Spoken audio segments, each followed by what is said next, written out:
You thought at the halfway stage that she was having just the perfect game.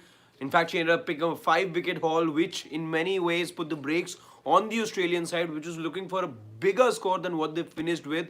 But look how times changed for Deepti Sharma, because with the bat, she couldn't sort of replicate the performance that he had with the ball. And perhaps you could say that she went from hero to villain in a span of a couple of hours. What exactly happened in the second ODI as India conceded the three-match ODI series against Australia? We're talking about the women's team here in case you're joining us right now. Well, they've gone down in the three-match ODI series.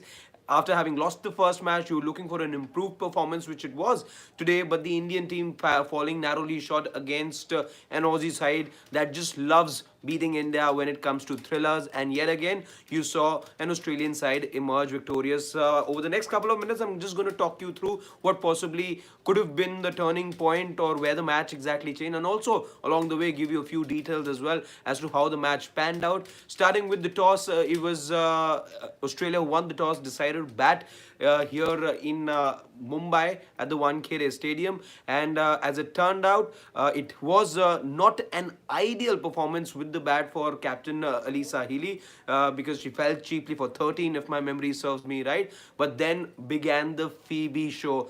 Following her half century from the first match as well, she put on a 50 today as well. So back-to-back 50s for Phoebe, and she ensured that Australia then got the much-needed momentum, and it was riding on her batting that Australia were cruising at one point, and then they ultimately finished at 258. But those breaks, as I said, had to be put on by Deepti Sharma with the ball, picking a fifer and ensuring that they score not more than 258 runs. With the bat now, the Indian team, well, they fell short with the bat. A little bit of a disappointment for the captain Harmanpreet Kaur, who's had a barren patch for quite some time now. But let's talk about the openers, Yastika and Smriti Mandhana, the two left-handers, again failing to give India a strong start. And India had just about 34 runs, if I'm not wrong, or 40 runs, and they'd already lost 2 wickets by then. But then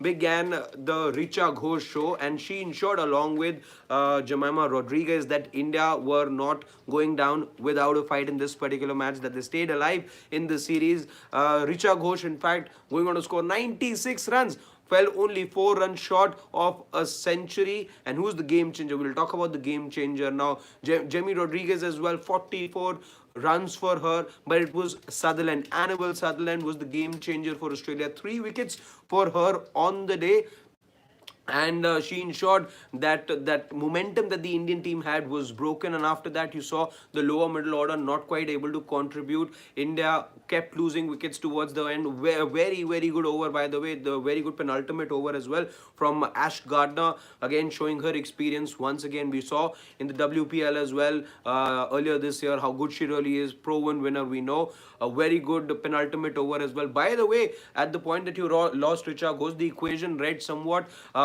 41 needed of 37. So that's how close India were. But they couldn't, with all those wickets that were left as well. The lower middle order could not contribute with the bat, and as a result, you saw India concede the match, and as a result the series as well. They were in it till the very last, but Deepti Sharma, well, she was ideal with the ball. She was very good rather with the ball, picking a fifer. But then you've got to question what went wrong with the bat, because she was just not able to time the ball, just not able to get the boundaries, wasn't able to read the slower ones, I can tell you. And that strike rate has to be questioned, because you can't be playing at that particular strike rate. Let me in fact give you the exact number.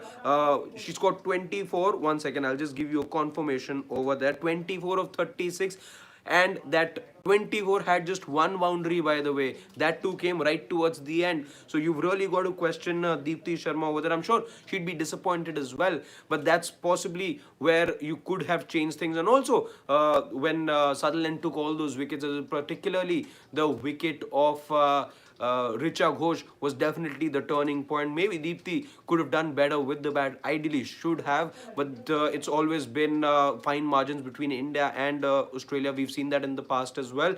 But Australia, as has been the convention and as we've seen in the past as well, have come out to be the better team. And yet again, it was to be the case in Mumbai. India conceding the series, having lost both the matches now. There is a third match that will take place on the 2nd of January, and the Indian team now have pride to play for. And with that, we'll wrap this particular update.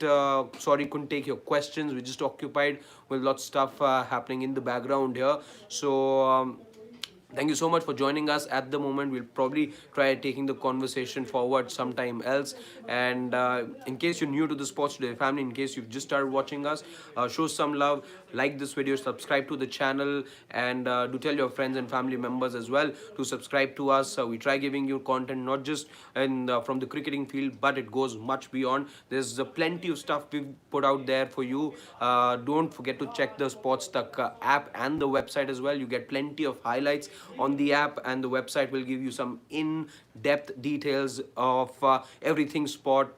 Talking about this match, we've done a proper dissection of how things went about in this particular ODI. So check out the website as well. Those folks that you see working in the background, they're getting you some very fine copies out there. So thank you so much, and we'll see you very, very soon.